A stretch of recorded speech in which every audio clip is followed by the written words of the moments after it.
امشب در 24 تهران در واکنش به قطعنامه شورای حکام از افزایش قابل ملاحظه غنیسازی خبر داده. مشاور رهبر جمهوری اسلامی اما میگه ایران برای توافقی جدید آماده است. گزارش بلومبرگ از بررسی ارتباط بانک جی پی مورگان با صندوق سرمایه‌گذاری پسر شمخانی، وزارت خزانه‌داری آمریکا تحقیقات در این باره را آغاز کرد.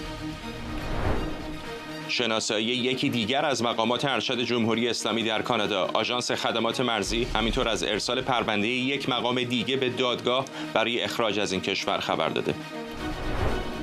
و واکنش‌های متناقض به صدور حکم بازداشت نتانیاهو و گالانت در دیوان کیفری بین‌المللی. آمریکا و اسرائیل مخالفت کردند، کانادا و اروپا میگن از حکم دادگاه تبعیت میکنن. از استودیوی ایران اینترنشنال این 24 است با فرداد فرهزاد. بینندگان ایران اینترنشنال در ایران و سراسر جهان سلام و وقت بخیر. بهروز کمالوندی، سخنگوی سازمان انرژی اتمی ایران، میگه در واکنش به تصویب قطعنامه جدید شورای حکام آژانس بین‌المللی انرژی اتمی، غنیسازی اورانیوم به گفته او به شکل قابل ملاحظه‌ای افزایش پیدا میکنه. پیشتر هم تهران در واکنش به این قطعنامه از راه اندازی مجموعی از سانتریفیوژهای جدید و پیشرفته خبر داده و تصویب اون رو اقدامی سیاسی، غیر واقع بینانه و مخرب توصیف کرده بود. همزمان اما علی لاریجانی، مشاور علی خامنه‌ای، میگه جمهوری اسلامی آماده است از تولید سلاح هسته‌ای صرف نظر و برای رسیدن به توافق هسته‌ای جدید با غرب مذاکره کنه. لاریجانی در مصاحبه‌ای با وبسایت رسمی خامنه‌ای گفته دولت جدید آمریکا برجام را قبول نداره، چون از نظر اونها ایران سر آمریکا کلاه گذاشته. لاریجانی از آمریکایی‌ها خواسته که دوباره با تهران به توافق برسن و گفته اگر غرب شروط ایران رو بپذیره، جمهوری اسلامی به سمت بمب نمیره. خبرنگارمون اردوان روزبه از مرکز واشنگتن دی سی به ما پیوسته. اردوان، همین که مصاحبه با سایت خامنه‌ای انجام شده، همین که از طرف مشاور او علی لاریجانی، به نظر میرسه که سیگنالی است به آمریکایی‌ها، اینطور نیست؟ البته باید دقت کرد که جمهوری اسلامی معمولا متخصص ایجاد سیگنال‌های متضاد هستش، به دلیل اینکه عباس عراقچی وزیر امور خارجه جمهوری اسلامی پیش از این در دیدار با رافائل گروسی که هفته قبل اتفاق افتاده تلویحاً اشاره کرده بود که اگر قطعنامه تصویب بشه یک اقدام برای افزایش تولید، در واقع ایجاد سانتریفیوژهای جدید و پیشرفته خواهد شد و در واقع به نوعی میتونیم بگیم شورای حکام با توجه به چنین تهدیدی تلاش کرده که این تهدید جدی نگیره و این قطعنامه رو صادر کرده. اما مسئله مهم این هستش که چه بخواهد جمهوری اسلامی چه نخواهد، این یک روند خطرناک میتونه برای جمهوری اسلامی باشه، به دلیل اینکه تقریبا فرداد حدود 20 سال از 1384، یعنی اولین باری که پرونده هسته‌ای جمهوری اسلامی به شورای امنیت ملی ارجاع شده میگذره و نزدیک به کمتر از یک سال باقی مانده داریم از مهلتی که به جمهوری اسلامی اجازه میداد در چهارچوبه برجام از امکان قطعنامه 2231 استفاده کنه که بعضی از این تحریم ها رو در واقع لغو میکرد به دلیل توافق برجام. حالا نزدیک به 330 روز دیگه این مهلت به پایان میرسه و حالا جمهوری اسلامی به شدت احتیاج داره به این که بتونه 2231 رو برای خودش حفظ بکنه. اما در شرایط موجود با گزارش که رافائل گروسی داده به شورای حکام و قطعنامه شورای حکام که تاکید میکنه موارد ناشفافی در رفتارهای اتمی جمهوری اسلامی وجود داره، از جمله از بازدیدهایی که در واقع مرکز هسته‌ای قم و فردا انجام شده، نشون میده که هنوز بسیار سوالا پاسخ داده نشده و جمهوری اسلامی به نظر میرسه با رفتاری دوگانه کار دیگری رو در واقع پشت پرده داره انجام میده.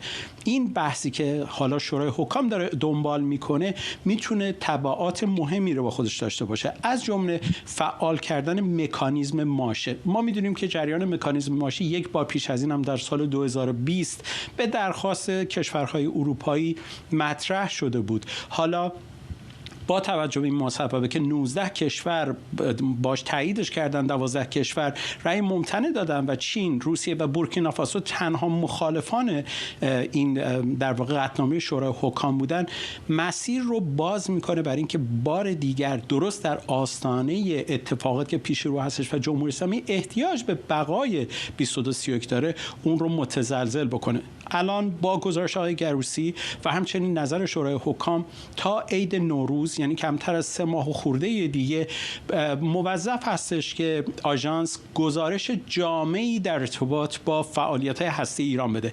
باید یادتون باشه گزارش جامع متفاوت از با گزارش‌های روتین و گزارش‌های فصلی هستش، چون گزارش‌های فصلی به جزئیات و آپدیت‌ها می‌پردازه، ولی گزارش جامع یک بار به طور کامل نقص‌های این قرارداد و توافق رو در واقع مطرح خواهد کرد. اما این گزارش میتونه خطر مهمی باشه به دلیل اینکه میتونه مکانیزم ماشه رو فعال بکنه. توافقی که در برجام در سال 2015 انجام شد که به طرفین اجازه میداد اگر هر کدوم از طرفین توافقی، یعنی 5+1، هر کدوم اگه به تعهدشون عمل نکردن درخواست فعال شدن مکانیزم ماشه رو بده. اجازه بده خیلی کوتاه اشاره کنم که این چه اتفاقی در فعال شدن مکانیزم ماشه خواهد افتاد. با این روند که بعیدم نیست اتفاق بیفته، در مرحله اول ارجاع به کمیسیون مشترک خواهد شد که در این کمیسیون مشترک 15 روز وقت خواهند داشت که با هم بررسی بکنن. بعد از اون به وزرای خارجه کشورهای طرفین ارسال خواهد شد برای بررسی‌های بیشتر و امکان ایجاد یک توافق در اون، و در صورت عدم رعایت به یک کمیته مشورتی و در نهایت به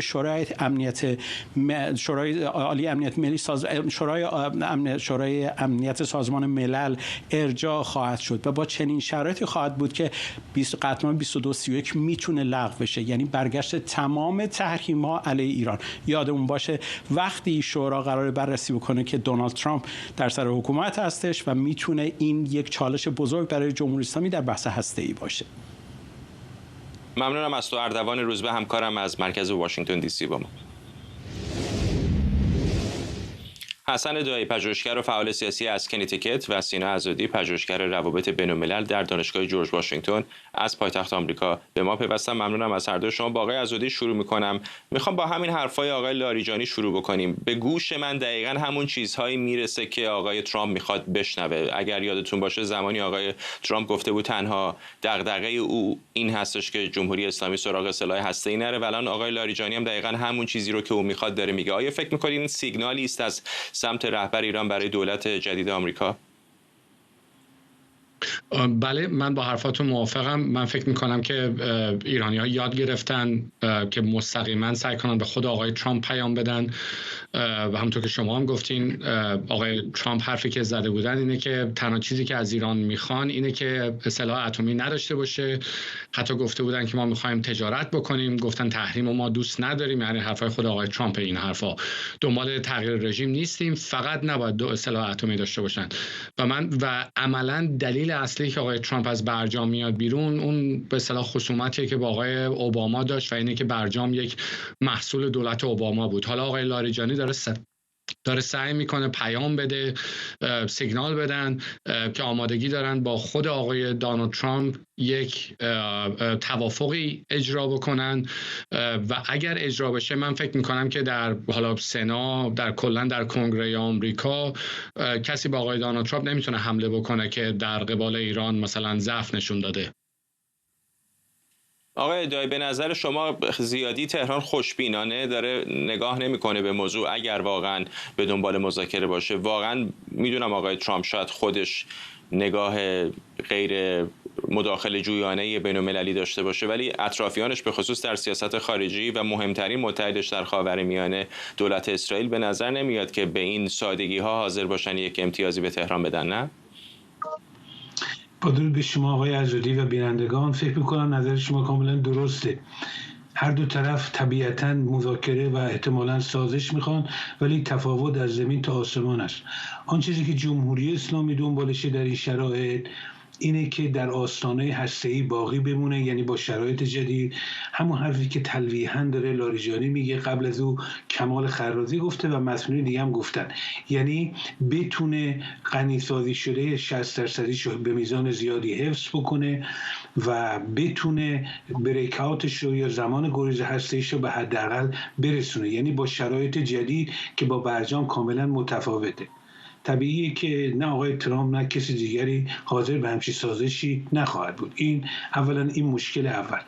دوم یه نکته بسیار مهم اینه که موقعی که برجام انجام شد همه میگفتن آقا برجام به مسائل منطقه مربوطه و چون این ارتباط برقرار نشده بنابراین شکننده است. الان بیش از هر چیز ما میبینیم بدون اینکه مسئله منطقه بررسی بشه و گنجانده بشه در هر نوع مذاکراتی امکان توافق عملی وجود نداره و اتفاقا خود جمهوری اسلامی هم این رو خوب میدونه. بنابراین جمهوری اسلامی میخواد اتفاقا از این سازش هسته‌ای استفاده بکنه که ضربات اسرائیل به حزب الله و دیگر گروه‌های نیابتی رو محدود بکنه و تهدید اسرائیل علیه داخل ایران پایگاه‌های هسته‌ای و نظامی هم جلوگیری بکنه. آقای ترامپ هم در مقابل برعکسش میخواد. در یک کلام من فکر میکنم که اون چیزی که ما در 22 سال گذشته شاهد بودیم، باور کنید ببینید شاید نسل جوان ندونه اینو، 22 سال پیش برنامه مخفی جمهوری اسلامی هسته‌ایش آشکار شد.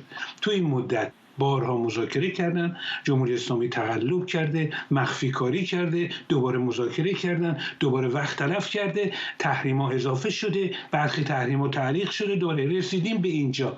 یک حکومت ورشکسته تر شده، به جایی رسیدیم امکان سازش، به باور من امکان سازش هسته‌ای بسیار دور از انتظاره، مگر اینکه جمهوری اسلامی واقعا کاری که در برجام نکرد، دست از غنیسازی برداره، دست از بلند پروازی‌های هسته‌ای برای دستیابی به بمب برداره. این میشه یک جام زهر بسیار تلخ برای خامنه‌ای و من نمیبینم در این شرایط بتونه تن بده. بدون این شرایط هم من چشم‌انداز یک سازش هسته‌ای با آقای ترامپ یا هر کسی دیگری رو واقعا دور از انتظار میدونم. آقای عزادی، آیا فکر می‌کنید راه حل سومی هم وجود داره؟ یعنی نه برخورد بکنن نه توافق بکنن، بلکه کاری که اتفاقا جمهوری اسلامی کم و بیش درش خوب هست، زمان بخره در این 4 سال زمامداری دولت ترامپ. فکر می‌کنید چنین کاری رو میتونه بکنه؟ من کلا فکر میکنم در تهران این برداشت وجود داره. بذارید از آمریکا شروع کنم. ببینید به طور متوسط یک رئیس جمهور، یک سیاستمدار در دولت آمریکا در سیکل‌های انتخاباتی فکر میکنن یا در دوره‌های انتخاباتی 4 ساله فکر میکنن، در حالی که در ایران خیلی بلندتر فکر میکنن، در حال 10 ساله یا 20 ساله فکر میکنن. بنابراین من فکر میکنم اونها، برداشت من از طرز فکر اینها اینه که زمان به نفعشونه و هرچه زمان بیشتر طول بدن کارت‌های بازی بیشتری خواهند داشتش. در مورد 20 سال گذشته صحبت شدش. من فکر میکنم که شخص آقای جان بولتون و این توی چیزهای تاریخی هم هست که شخص آقای بولتون مسئول این بود که مذاکرات اولیه اروپایی ها، یعنی 3 کشور اروپایی با دولت وقت آقای خاتمی که آقای روحانی اون موقع مذاکره کننده بود شکست خوردش. این در کتاب خاطرات آقای جک استرام هست. مشخصاً آقای جان بولتون رو معرفی کردن و از اون زمان به بعد متاسفانه ما در یک سیکلی افتادیم که تحریم ها علیه ایران افزایش پیدا کرده، از اون ور ایران تعداد سانتریفیوژ هاش رو بیشتر کرده. برجام به این محصول این بود که دو طرف به این برداشت رسیدن که به اصطلاح کارت های بازیشون، یعنی در مورد ایران افزایش غنیسازی و در مورد آمریکا تحریم ها بیشتر تولید، یعنی محصول و چیزی ندارن و بنابراین یک توافق لازمه. در مورد صحبتی هم که شدش 11 تا بیانیه آژانس بین‌المللی انرژی اتمی تایید میکنه که ایران عهدنامه برجام رو کاملا اجرا کردش. همین سوال از شما بپرسم آقای دایی، اگر اتفاق خاصی این وسط نیفته، مثلا یک درگیری بزرگتر با اسرائیل، فکر میکنید تهران میتونه با خریدن زمان این 4 سال زمامداری ترامپ رو پشت سر بذاره؟ من فکر میکنم که روند 22 سال گذشته این احتمال هست که این روند ادامه پیدا بکنه، ولی وقت تلف کردن ها و افزایش تحریم ها، افزایش فشارها با یک تفاوت که جمهوری اسلامی الان بسیار بسیار ضعیف‌تره. سپر دفاعی خودش یعنی گروه‌های نیابتی رو تقریباً از دست داده، در داخل تقریباً ورشکسته کامله و شکافش با مردم ایران بسیار بیشتر شده. من اینجا یه نکته رو بگم که واقعش در این 22 سال من خودم بارها و بارها در برنامه‌های تلویزیونی بودم. از اون آغازش ما اول سعی می‌کردیم به مردم بگیم آقا این برنامه اصلا برنامه صلح‌آمیز نیست، هیچ چیز صلح‌آمیز نیست. تا آرام آرام این به همه باور کردن الان که این حکومتی که رو دریای نفت و گاز خوابیده نمیتونه گاز مردم رو تامین کنه، برق مردم رو تامین کنه، از حلقوم مردم ایران، از گلوی مردم ایران برمی‌داره خرج منطقه میکنه. این واقعا دنبال اینه که با انرژی هسته‌ای دنبال آب و برق بره. این یه نکته. الانم صحبتایی که آقای عزیزی گفتن یک طرفه است و درست نیست. در سال 2002 ممکنه هموطنان یادشون نباشه، نبودن اون موقع. در سال 2002 وقتی برنامه هسته‌ای مخفی جمهوری اسلامی آشکار شد، تا مارس سال بعد اجازه بازدید آژانس رو نمیداد و وقت تلف میکرد تا همه جا رو تمیز بکنه، به قول خودشون قشنگ با آبژاول یا بلیچ همه جا رو تمیز بکنن و بعد که آژانس بعد از اون اومد تمام مخفی کاری ها و دروغ های جمهوری اسلامی رو دید. کافی هموطنان به گزارش نوامبر 2004 آژانس مراجعه بکنن تا دروغ های جمهوری اسلامی رو ببینن. بعد از اونم که تازه با 3 کشور اروپایی که ایشون میفهمن بولتون مانش بود توافق کردن که مثلا کاری نکنن. همین آقای حسین موسویان که الان در آمریکاست اون موقع در تیم مذاکرات هسته‌ای بود در کنار روحانی و جواد ظریف. خود حسین موسویان در یک برنامه ویدیویی هست، گوگل کن هموطنان، میگه ما در حقیقت در سازشی که ظاهراً با اروپایی‌ها کردیم سرشون رو کلا گذاشتیم، چون یه جاهایی سر برنامه هسته‌ای ما عقب بودیم، به وقت نیاز داشتیم. در UFC نمیدونم چی همه اینها وقت می‌خواستیم تا خودمون رو برسونیم و تونستیم از این فرصت استفاده کنیم.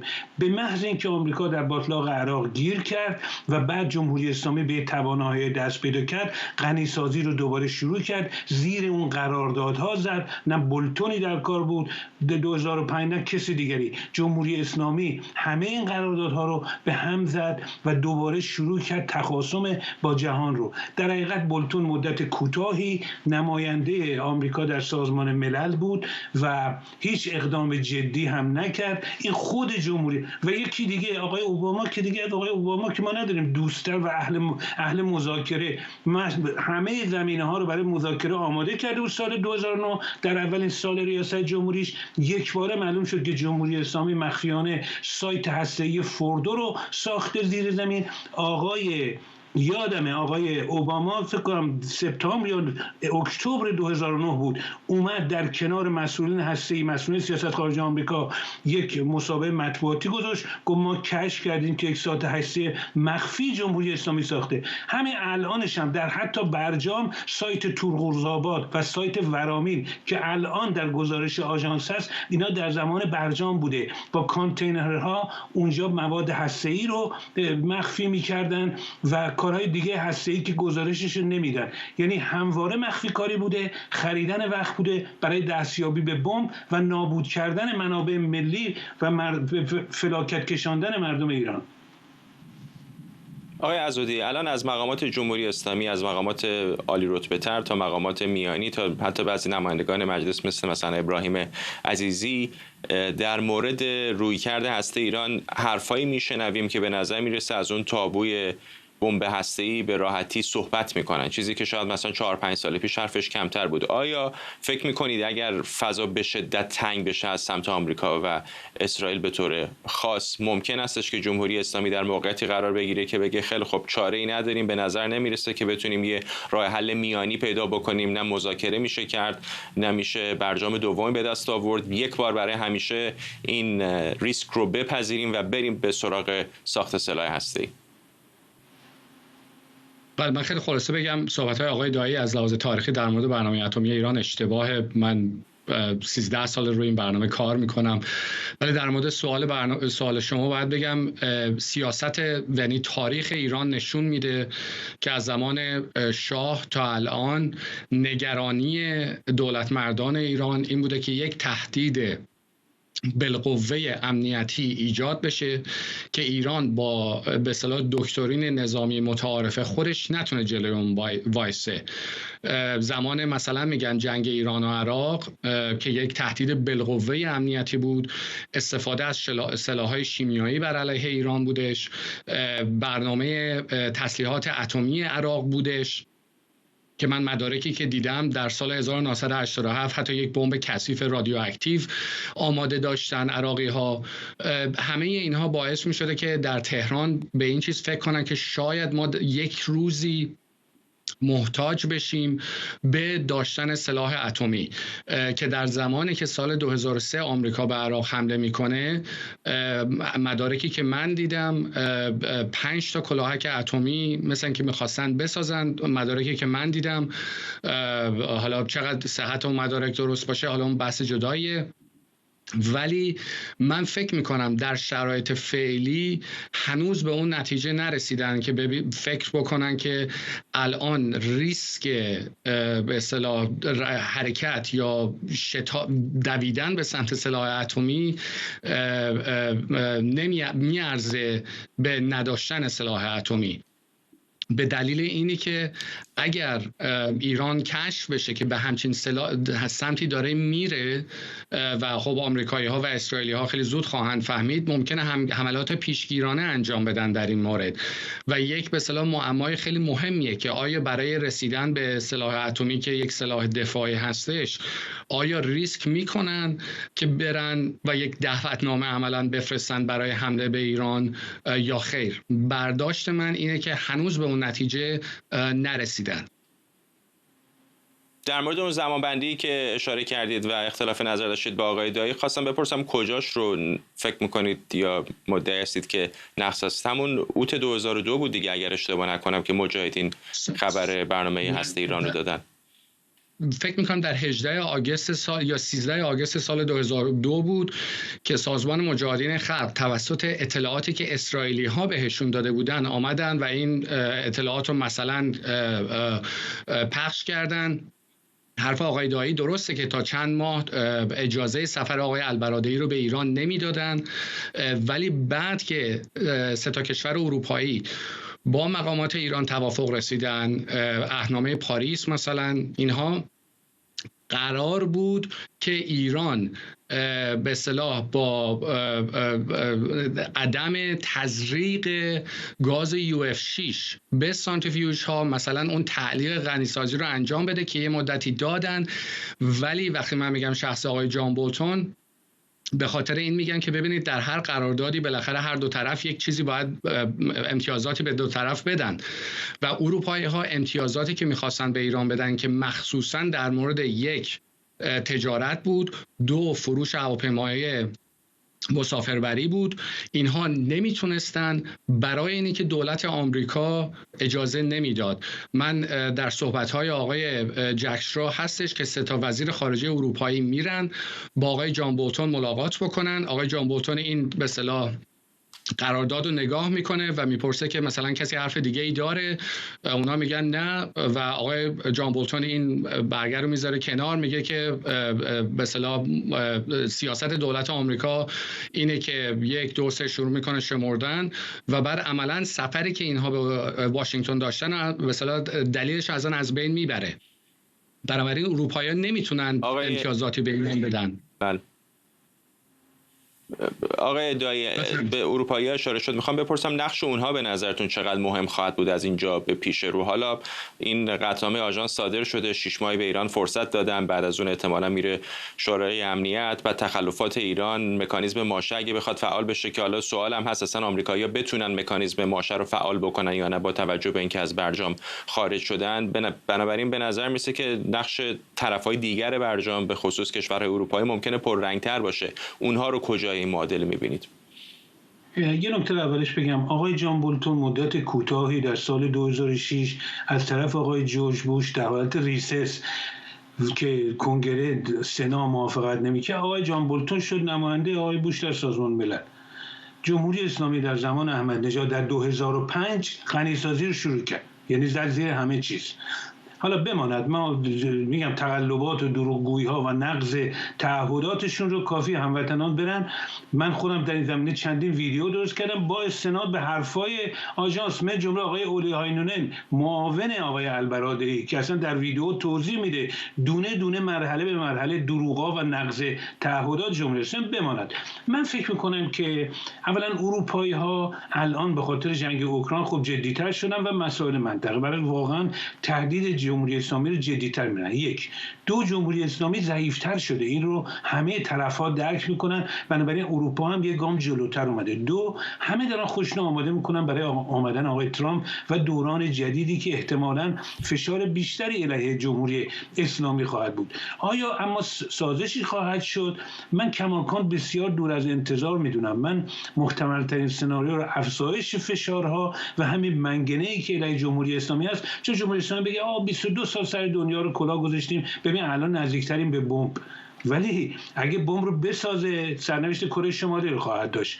اگر هم نسازه بخواد بازی کنه و اختلاف بکنه، در این حالت ورشکستگی، در حالی که جمهوری اسلامی ممکنه هر لحظه انفجار خشم مردم رو در مقابل خودش در خیابان‌ها بمونه به علت ورشکستگی و مسائل دیگه، با یک تهدید جدی روبروه. افزایش این فشارها در شرایط کنونی منطقه با گذشته متفاوته. این رو ما فکر کنم باید ببینیم. ما از 2006 تا کنون وارد یک دوران جدیدی شدیم که جمهوری اسلامی ضعیفه. از اکتبر سال گذشته حمله تروریستی حماس تا کنون وارد یک دوران بالاتری شدیم. جمهوری اسلامی بسیار ضعیفه و حتی اگه حداقل فشارهایی که وعده میده آقای ترامپ رو بذاره، ولی از این سیاست واقعا شرم‌آوره. یعنی من خودم بارها در مورد دستبستگی‌های آمریکا و غیره صحبت کردم، ولی اینکه آمریکا، شما فکر کنید تو این 4 سال گام به گام جمهوری اسلامی اومده تمام تعهداتش رو نقض کرده. تعهدات پادمانی آژانس رو، من به برجام حتی کاری ندارم، تعهدات پادمانی آژانس رو و اشتن نگاه کردن فقط. به هر صورت این که مسلمه که مثل گذشته ادامه پیدا خواهد نکرد. سناریوی تاریکی در مقابل جمهوری اسلامی. فکر میکرد توسعه طلبی منطقه‌ای یا دستیابی به بمب میتونه مایه حیاتش باشه. هر دوی اینها داره آرام آرام به تنابدار این حکومت تبدیل میشه. ممنونم از هر دوی شما آقایون. حسن دایی، پژوهشگر فعال سیاسی از کنیتیکت، و سینه عزادی، پژوهشگر روابط بین‌الملل در دانشگاه جورج واشنگتن از پایتخت ایالات متحده. بلومبرگ میگه وزارت خزانه‌داری آمریکا در حال بررسی ارتباط بانک جی پی مورگان با یک شرکت وابسته به حسین شمخانی، فرزند علی شمخانی، دبیر سابق شورای عالی امنیت ملی جمهوری اسلامی. بلومبرگ گفته صندوق سرمایه‌گذاری اوشن لیونید تحت مدیریت حسین شمخانی و متمرکز بر تجارت نفت و وزارت خزانه‌داری آمریکا میخواد مطمئن بشه که آیا بانک بزرگ جی پی مورگان هنگام شروع همکاری با این صندوق به عنوان مشتری قوانین و مقررات مربوط رو رعایت کرده یا نه. سیامک جوادی، مدرس و پژوهشگر اقتصاد مالی در دانشگاه تگزاس از همین ایالت به ما پیوسته. آقای جوادی، میدونم که سرمایه‌گذاری اینچنینی ممکنه خیلی پیچیده باشه. مثلا همین شرکت فرزند آقای شمخانی میدونیم که در قلمرو DIFC دبی بوده که به هر حال نظارت‌های خاص خودش رو داره. چقدر فکر می‌کنید که واقعاً ممکنه جی پی مورگان به یک مشکل جدی بخوره؟ درود میفرستم به شما و همه مخاطبین شبکه ایران اینترنشنال. ببینید چند تا مسئله رو باید در نظر بگیریم. اول اینکه هج فاندها کلا با شرکت‌های سرمایه‌گذاری دیگه متفاوتن. هج فاندها شرکت‌هایی هستند که سرمایه‌گذاری‌های پیچیده میکنن، هر کسی هم توش نمیتونه سرمایه‌گذاری بکنه. هدفشون هم اینه که جدا از این که فارغ از این که مارکت تو چه وضعیتی باشه، این صندوق بتونه درآمدزایی داشته باشه. کسایی که توش سرمایه‌گذاری میکنن باید یه دارایی‌ها از یه حد بیشتری داشته باشن. اینو شما در نظر بگیرید. به همین دلیل قوانینی که روی این شرکت‌ها پیاده میشه خیلی شلتره به نسبت شرکت‌هایی که توی مثلا بازار بورس آمریکا لیست شدن. شما این یه ور قضیه رو باید در نظر بگیرید. نکته بعدی اینه که ما توی دوره آقای بایدن هستیم.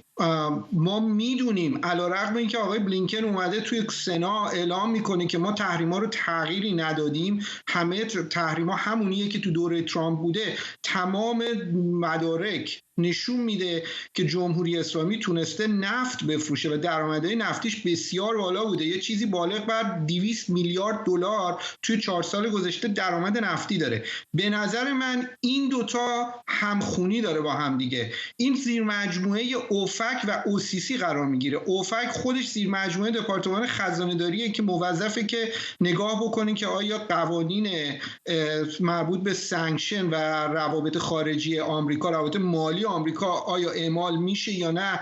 OCC به طور خاص روی بانک ها نظارت میکنه.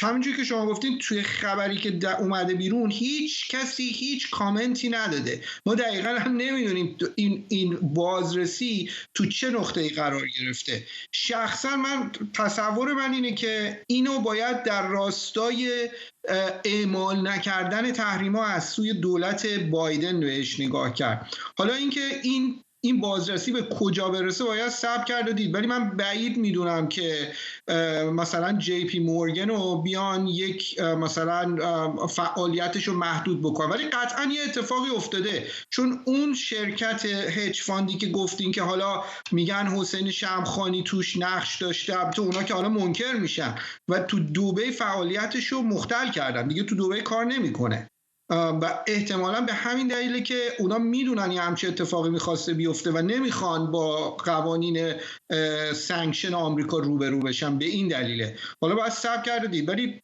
من بعید میدونم که اتفاق خیلی خاصی برای جی پی مورگن بیفته. اینو اتفاقا از این منظر پرسیدم که خب بانک‌های بزرگی مثل جی پی مورگان اکسپوژر بزرگی به بازار آمریکا دارن، چقدر واقعا ممکنه برای یک خلاف مالی نسبتاً کوچک برای اینکه با یک طرف مورد تحریم که البته تا جایی که میدونم خود آقای شمخانی فکر نمی‌کنم در لیست تحریم‌ها باشه، ولی با فرض اینکه حالا باشه بخوان معامله بکنن و خودشون رو در ریسک یک جریمه بزرگ قرار بدن. مقصودم این هستش که چقدر در این موارد این چنینی احتمالاً طرف معامله سمت بانک بزرگ آمریکایی رو ممکنه سرش رو کلاه بذاره.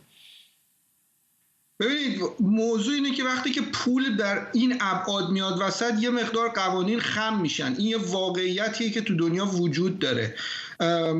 سرمایه گذار مالیات دهنده های آمریکا، تکس پیرها به دفعات این بانک های بزرگ آمریکا رو ما بهش میگیم با systemically important financial institutions. اینا شبکه بانکی هن که اگه اتفاقی براشون بیفته پتانسیل اینو دارن که کل شبکه بانکی ایالات متحده رو بکشن پایین.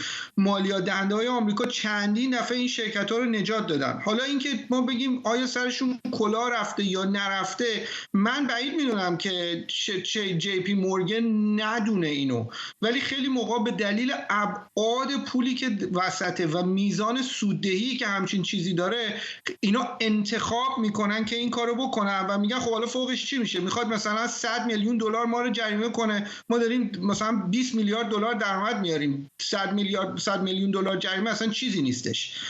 خیلی موقع واقعا یک تحلیل کاست بنفیته که انجام میدن، ولی الان واقعا هیچ اطلاعاتی نیومده بیرون ما بدونیم وضعیت این پرونده چجوریه، ولی به نظر میاد واقعا یه اتفاقی افتاده، چون الان 3 ماهه که اسم آقای حسین شمخانی توی جاهای مختلف که در رابطه با دسترسی به بازار سرمایه غرب، پولشویی، درآمدهای نفتی ایران، همه اینا اسم ایشون اون وسطه. بعید میدونم هیچ چیزی این وسط نباشه، منتها اینکه چقدر جی پی مورگن رو جریمه بکنن بعید میدونم اتفاق خاصی برای جی پی مورگن بیفته. ممنونم از شما. سیامک جوادی، مدرس و پژوهشگر اقتصاد مالی در دانشگاه تگزاس از همین ایالت. آژانس امنیت مرزی کانادا میگه پرونده یکی از مقامات ارشد جمهوری اسلامی رو برای اخراج از این کشور به دادگاه فرستاده. تا به حال بنابر گزارش‌ها پرونده 9 ایرانی به دادگاه ارجاع شده که فقط 2 موردشون رسانه‌ای شده. کانادا جمهوری اسلامی رو به دلیل سرکوب گسترده معترضان در ایران، حامی تروریسم و ناقض گسترده حقوق بشر میدونه و به همین دلیل به بسیاری از مقامات حکومت ایران یا وابستگانشون اجازه ورود یا اقامت در کانادا رو نداده. مهسا مرتضوی خبرنگارمون از کانادا به ما پیوسته. مهسا، از پرونده‌های قبلی چه خبر؟ چه اطلاعاتی از این فرد جدید در اختیار دارید؟ در رسانه گلوبال نیوز امروز منتشر شد که یک فرد جدید از مقامات جمهوری اسلامی در کانادا شناسایی شده و این شناسایی جدید تعداد مقامات جمهوری اسلامی که در کانادا زندگی می‌کنند رو به 16 نفر رسونده. از سوی دیگر از طرف آژانس مرزبانی کانادا هم اطلاعات جدیدی منتشر شده مبنی بر اینکه یکی از مقامات وابسته به جمهوری اسلامی قرار هست در دادگاهی وضعیت اقامتیش بررسی بشه. همونطور که خودت هم اعلام کردی 2 نفر هم قبلا به صورت علنی پرونده هاشون بررسی شد.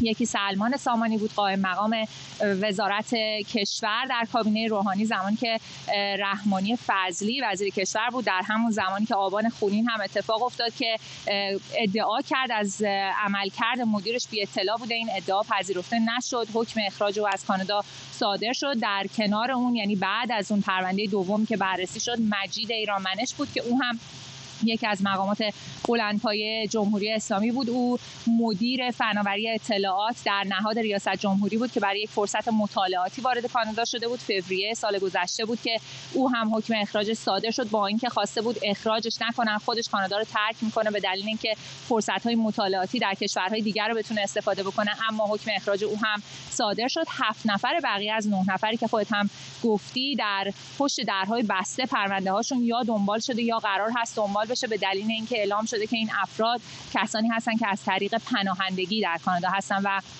به دلیل حفظ حریم شخصی نام این افراد قرار نیست مشخص بشه. رسانه گلوبال نیوز استوارت بل که خبرنگاری هست که این مسئله رو پیگیری میکنه مصرانه این نامه هم فرستاده تا بتونه این دادگاه رو پیگیری بکنه، اما به او هم اجازه این کار رو ندادن. اما یک نگاهی هم بکنیم به پیشینه این اتفاق، در نوامبر 2 سال پیش بود، یعنی دقیقاً 2 سال پیش از تاریخی که با هم صحبت میکنیم الان، وزارت امنیت ملی کانادا اعلام کرد ایران، جمهوری اسلامی، به دلیل نقض گسترده حقوق بشر و سرکوب مردم یک رژیم حامی تروریسم شناخته شده و به همین دلیل هم حدود 10,000 نفر همون موقع در لیست تحریم‌های کانادا قرار گرفتن. بعد از اون پرونده‌هایی آمد که این افراد رو اخراج بکنن، اما خیلی آهسته این روند دنبال میشه. در این حال اتفاق دیگری که در کانادا داره میفته این هستش که 2 برادر که در آمریکا محاکمه شده بودن به دلیل اینکه تحریم‌ها رو دور زده بودن، فناوری حساس و اطلاعات رو به جمهوری اسلامی رسونده بودن، بعدش اومدن در کانادا اقامت گرفتن، در استان آنتاریو اسامی خودشون رو عوض کردن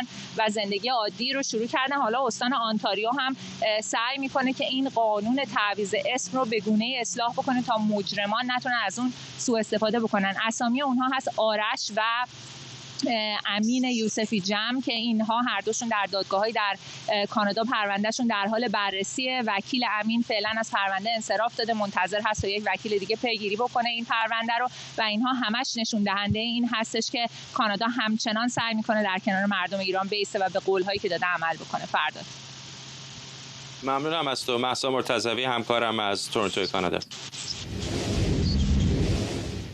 رئیس جمهوری آمریکا حکم دادگاه لاهه برای بازداشت نتانیاهو و وزیر دفاع پیشین اسرائیل رو ظالمانه و تکان دهنده خونده. جو بایدن گفته اقدامات اسرائیل و حماس هیچ تناسبی با هم ندارن و تاکید کرده آمریکا همیشه از اسرائیل در مقابل تهدیدها علیه امنیت این کشور حمایت میکنه.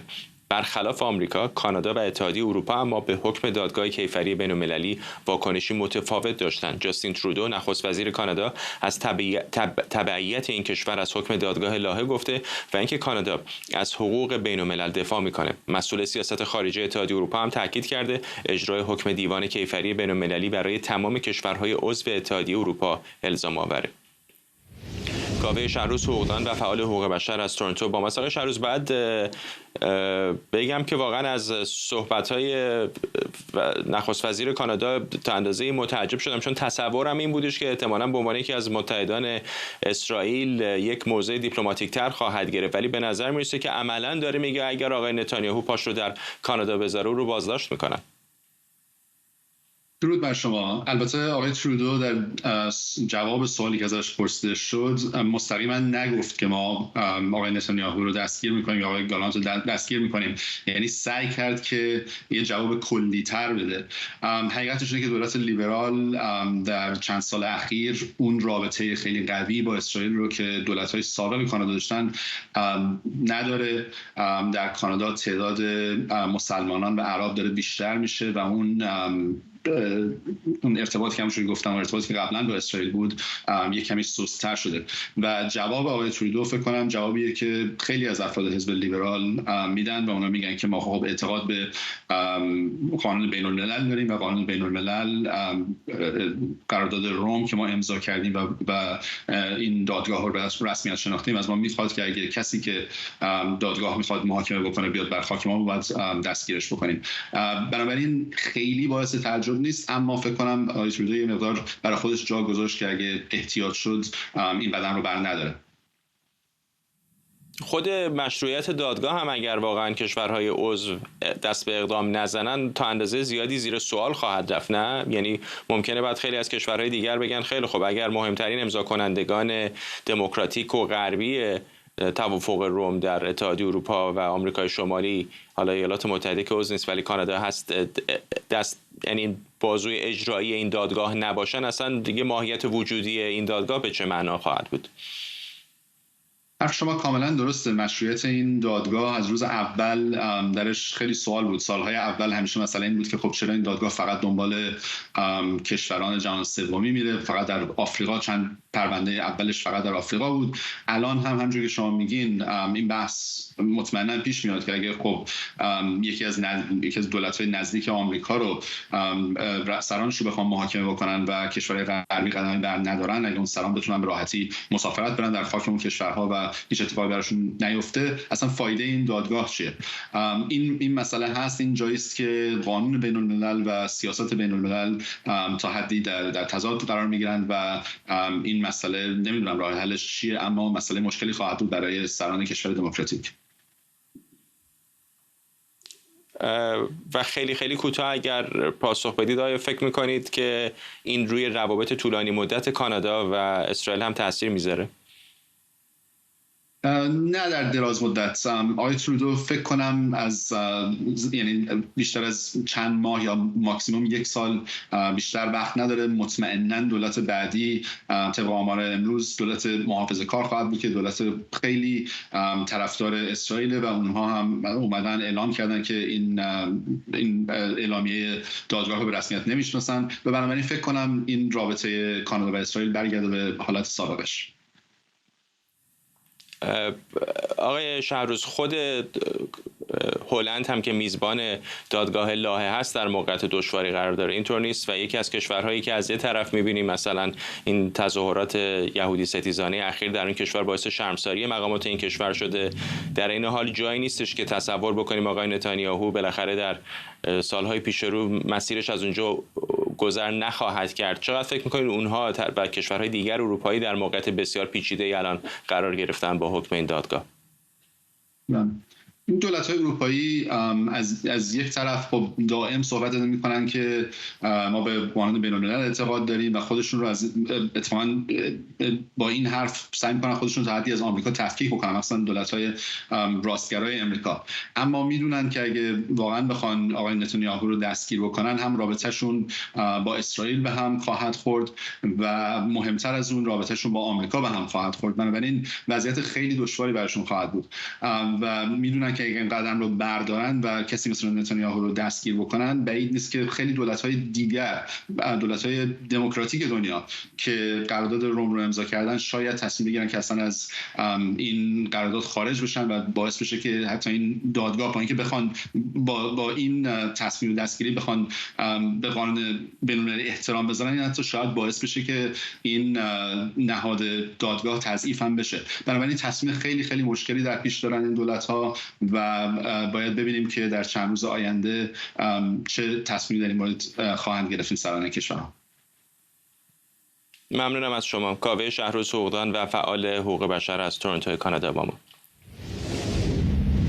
پیش از پایان برنامه بگم به خصوص برای کسانی که دنبال رمز ارزها هستن، احتمالاً دیدید که در روزهای گذشته بیت کوین مهمترین ارز شناخته شده جهان در آستانه 100,000 دلاری شدن هست. بازارها با حساسیت دارن قیمت بیت کوین رو دنبال میکنن. برای چند باری به آستانه $100,000 هم رسیده. بیت کوین الان چیزی حدود $99,400 هست. به خصوص بعد از پیروزی دونالد ترامپ بازارهای رمز ارز استقبال قابل ملاحظه از پیروزی او کردن و بسیاری از کسانی که در بازارهای رمز ارز هستند تصور میکنن که احتمالاً در روزهای پیش رو ممکن هست که بیت کوین به مرز $100,000 هم برسه و اون رو رد بکنه. برنامه رو با تصاویر زنده از نرخ فعلی بیت کوین به پایان میبریم. این برنامه رو کمی دیرتر میتونید در یوتیوب ایران اینترنشنال هم ببینید. ممنون از همراهیتون. تا دوشنبه، بدرود.